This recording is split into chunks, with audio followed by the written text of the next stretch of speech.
Et serre les fesses. On m'a effectivement prévenu, attention, le deuxième film est très compliqué. Alors oui, je confirme, un deuxième film c'est toujours très compliqué, mais faire un film est déjà à la base très compliqué, surtout en temps de Covid. Oui, Zévion. 5 000. 5 000 pour Poutine, ok? Premier combat, Poutine versus Shakira. Poutine vainqueur. Tu cool si, hein? J'ai commencé à l'écrire pendant la post-production de Papicha. Donc j'avais vraiment cette envie de continuer à creuser ce territoire algérien avec ces femmes fortes, avec ces femmes qui vivent vraiment au quotidien des difficultés socio-économiques et culturelles et des problèmes d'émancipation très forts. Et donc j'avais déjà en maturation un peu ce sujet avec ces comédiennes que je voulais revoir et avec qui on avait vraiment partagé une belle expérience sur Papicha. C'est un jeu, t'as perdu.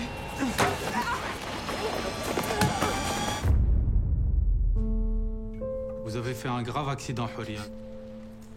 C'est vraiment un film sur la reconstruction. C'est un film sur ce personnage, mais aussi sur cette Algérie qui se reconstruit petit à petit avec toutes ces difficultés du quotidien, mais aussi les soucis qui n'ont jamais été réglés de cette guerre civile, de ce trauma qui est inconscient, qui plane comme une sorte de fantôme. Mais oui, c'est vraiment un film qui était assez indispensable pour moi dans la continuité de Papicha. حورية تفضلي قولي حاجة. Il est muette. Pourquoi vous avez relâché Ali? Madame, la justice, elle a fait son travail. C'est un criminel impuni et vous l'avez relâché. Je vais trouver un avocat. أقسم بالله أنا نعاود ندخلوا الحبس. C'est pas la fin du voyage. C'est une nouvelle vie qui commence. Ce que j'avais vraiment envie de montrer, c'est lorsqu'on n'a plus la possibilité de communiquer. Alors, qu'est-ce qu'on fait? Est-ce qu'on peut communiquer avec son corps? Est-ce qu'on peut utiliser une langue clandestine, qui est la langue des signes, pour moi, clandestine, puisqu'elle elle n'est comprise et maîtrisée que par ceux qui la connaissent. Je m'en fous.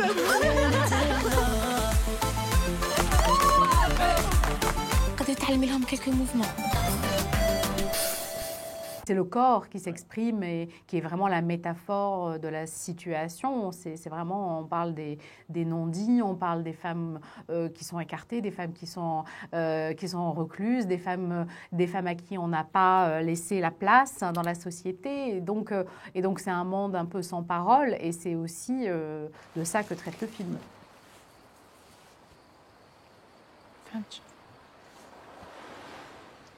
Peur. نبحث أو شباب كنا يحشيها لنا شريح خدوها على العشاء نكون مع سارة. Je me demande شو حديري بلا بيا. Pour moi, c'était assez intéressant d'explorer aussi au niveau du tournage, comment s'exprimer à travers le corps, ne pas utiliser la parole, contrairement à Papicha. Papicha, on avait vraiment des scènes très bavardes. Moi, j'adore la culture et la linguistique algéroise, qui est ce mix arabe-français, français-arabe. Et c'est vrai que c'était un film très bavard. Et là, toute la difficulté, c'était d'une part de filmer la danse, mais c'était aussi de travailler sur ce mutisme qui est symbolique effectivement de la condition des femmes. C'est un film sur cette perte de parole publique aussi. Et l'idée du film est là. Et lorsqu'on n'a plus la possibilité de communiquer, on n'est plus entendu. Alors qu'est-ce qu'on fait? On utilise son corps et on utilise aussi le collectif pour pouvoir s'émanciper.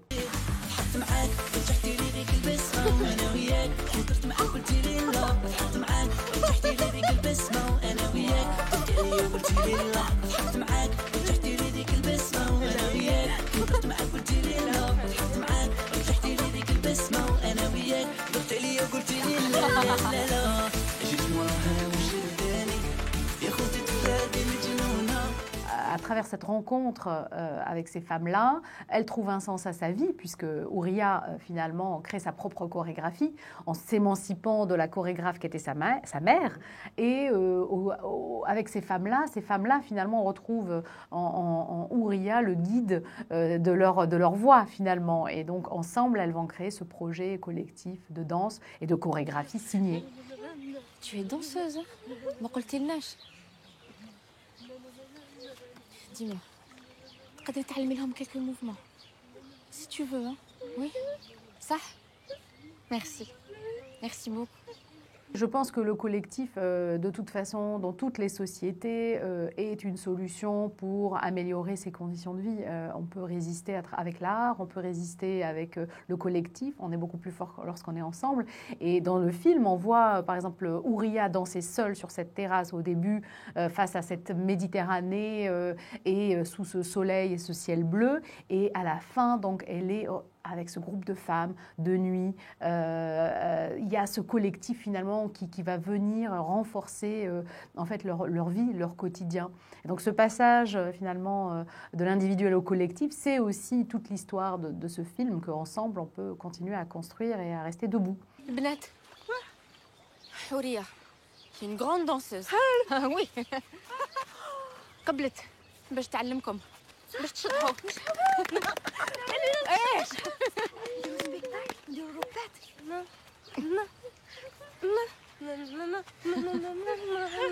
شفتيني باش تحكي مع حورية.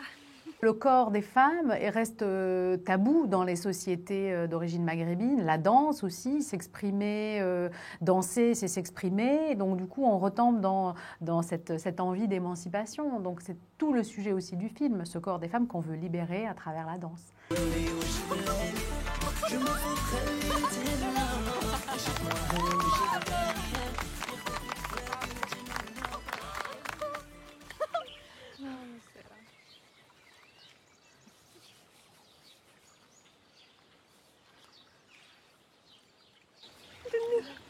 C'était magnifique.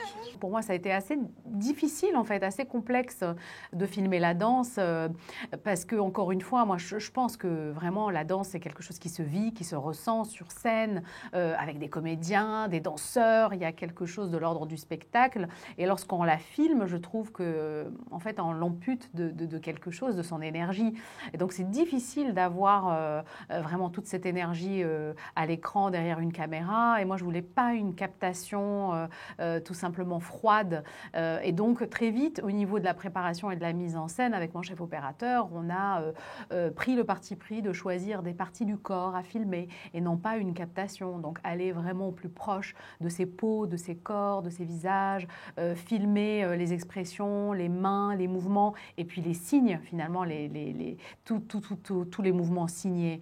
Et donc, prendre ce parti pris était déjà quelque chose, je pense, qui était une grande prise de risque, mais qui donne une sorte d'énergie comme ça et de pulsion de vie davantage lorsqu'on passe à la chorégraphie contemporaine, donc au niveau de la deuxième partie du film. Moi, je voulais garder vraiment une sorte de fraîcheur, puisque ce sont des jeunes femmes qui sont en Algérie, qui dansent aujourd'hui, donc je voulais vraiment garder cette réalité finalement très, très, très ancrée dans la société algérienne.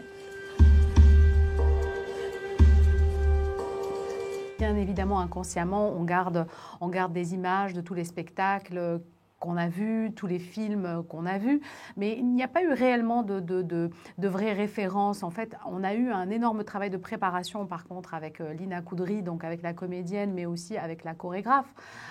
Et là, vraiment, ça a été un processus très long, mais très stimulant, où, en fait, il a fallu faire intervenir, en fait, une association de la langue des signes qui nous a aidés, finalement, à traduire des mots en signes, et puis de retranscrire, finalement, les signes en mouvements de danse.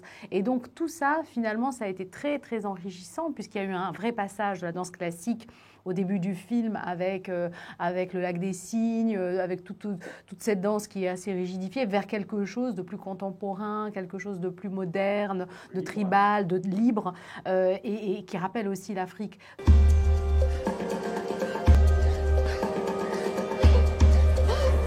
a été un travail avec aussi la compositrice de la musique de film, donc Yasmine Médour et Maxence Dussert, nos deux compositeurs, beaucoup d'allers-retours avec la chorégraphe pour essayer de trouver vraiment une originalité, une musicalité et tout ce côté, encore une fois, avec des percussions qui rappellent l'Afrique, l'Algérie et cette terre ancestrale. Bien évidemment, on a lu toutes les biographies des chorégraphes, Pina Bausch, bien évidemment, Pietra Gala et beaucoup d'autres. Et on a fait beaucoup de dossiers artistiques aussi pour capter les mouvements. Donc on a voulu vraiment rentrer dans tous ces détails-là et on a vu beaucoup de clips, beaucoup de choses très inspirantes. Et on voulait garder surtout cette singularité et cette finalement originalité avec cette danse et cette chorégraphie signée à la fin.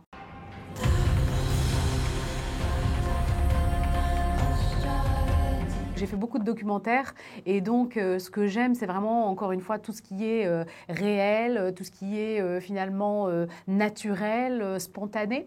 Et donc, on a fait énormément de préparation en amont du tournage, beaucoup de lectures, beaucoup de répétitions de danse, des répétitions filmées, un travail avec la chorégraphe, avec les musiciens. Mais sur le tournage, en fait, je laisse une totale liberté aux comédiens. En fait, c'est pas le cadre, finalement, c'est le cadre qui s'adapte aux comédiens et non pas les comédiens qui s'adaptent à un cadre précis. بيعطى لك كلش حاجه صغيره برك ما عطاها لكش. وشنو؟ نيميرو التليفون تاعي. واش حدير به؟ لك نبعث لك دي ميساج، نبعث لك دي فوتو في الليل، نبعث لك دي بوام. خصكم شويه لا تكنيك. كنا نقابلوا فيكم من الثقه سي با ياس وري الله يرحم الشيخ. دير لهم ديمونستراسيون. هذه تاع الايبوب قبل بالعقل بركه. هذه الاولى.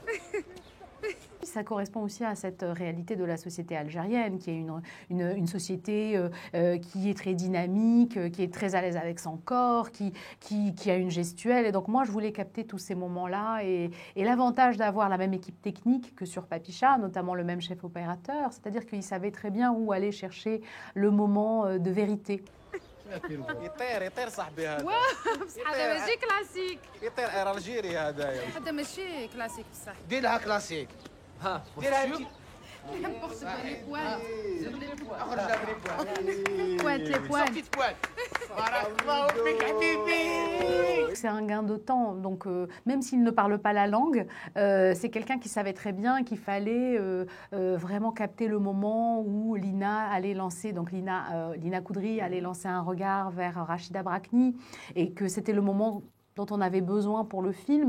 Et du coup, en fait, quelque chose s'est créé aussi sur ce deuxième film, ce côté naturel, cette spontanéité entre l'équipe technique et les comédiens. واش نتوما تسكنوا في الرايح واللي جاي؟ كرهتوا جمعية الحيط كره منكم على بالك. سر عليك خليها دوك الفهمه. اسمعي حيطيزم فن جينيراسيون جينيراسيون. سونيا هذا صاحبي عنده ماستر 2 اون حيطولوجي، انا عندي دكتوراه دوك انا اللي نفهمك. اروحوا تشوفوا. توتو. كاين 3 بوزيسيون كيما في لا دونس كيف لازم ظهرو يفلورتي غير شويه هكذا مع الظهر. صحيت. لا شوميز لازم تكون امبيكابل كيما نتوما هكذا. لا 3 بوزيسيون وري لا تشوف. صح بوينت حيط. عاودها. عجبتك هذه؟ سين تكنيك بوينت حيط. وشوفي مليح لازم رجلو دير ان اونغل ا 90 دوغري مع الحيط.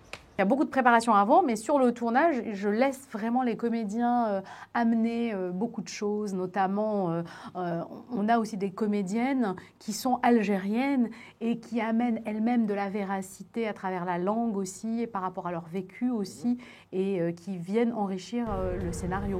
Ton père adorait la Calas. On l'écoutait cette nuit-là quand c'est arrivé.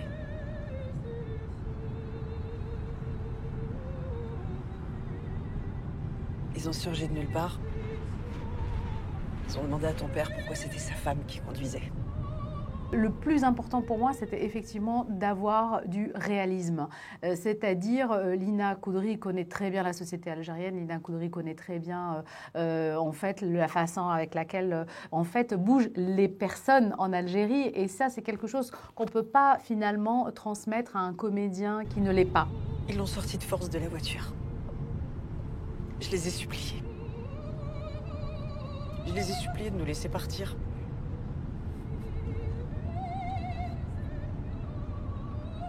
كي سمعت الرصاص فهمت باللي قتلوها.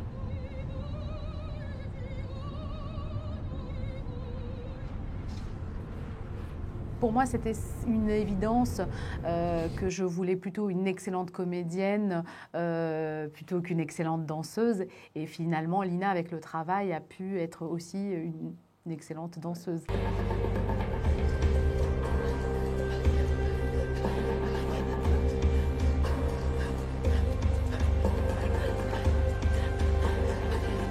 J'ai privilégié, on va dire, vraiment la véracité du propos, le contenu, le contexte, le vécu et l'expérience en fait du personnage et de la personne finalement davantage qu'une simple captation d'une chorégraphie et d'une danseuse. Donc j'ai fait les choses peut-être inversement qu'il ne faudrait, mais pour moi c'était une évidence, oui.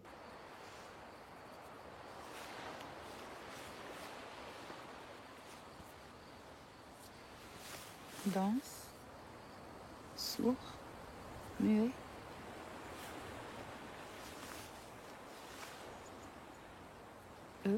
C'est O. École. École de danse. Bravo. أمانتي على بالك على شحال تقعدي؟ On a déjà travaillé ensemble sur Papicha, donc on a vraiment créé un lien très fort puisque sur Papicha, on a énormément travaillé sur cette mémoire algérienne, sur la transmission, sur la guerre civile, sur tous les traumatismes que les gens ont pu avoir, puisque nous avons quitté ce pays un peu dans les mêmes conditions et circonstances. Donc on avait quelque chose de très fort qui nous liait déjà. Pour ce deuxième film, c'est presque une continuité de ce personnage, c'est presque naturellement que nous avons foncé dans ce film finalement et dans ce travail. Bien évidemment, avec Lina, il y a un long travail de préparation tout de même, c'est-à-dire que pour ce rôle, il était indispensable de consulter des médecins, des neurologues, des gens spécialisés qui pouvaient nous expliquer ce que c'était que de décider de ne plus parler, comment se passe finalement la perte de parole et donc et comment revient cette parole et est-ce qu'elle revient et pourquoi on refuse finalement de s'en servir. Et donc tout ce travail-là a été fait vraiment précisément avec des spécialistes et avec Lina. ديما يحتل أليكونت.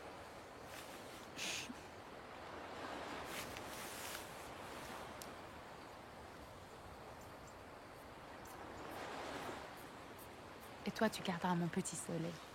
خليها حتى نهار spectacle. Ce sera ton porte-bonheur. Lina a une force de travail, c'est vraiment quelqu'un qui est quand même assez assidu, qui cherche le détail, qui cherche la perfection. Donc ça, c'est vraiment quelque chose, moi, que j'aime beaucoup et on se retrouve sur ce point-là. Et après, il y a vraiment, effectivement, toute cette fraîcheur, cette spontanéité qui est propre à elle. Donc c'est vrai que c'est une superbe comédienne.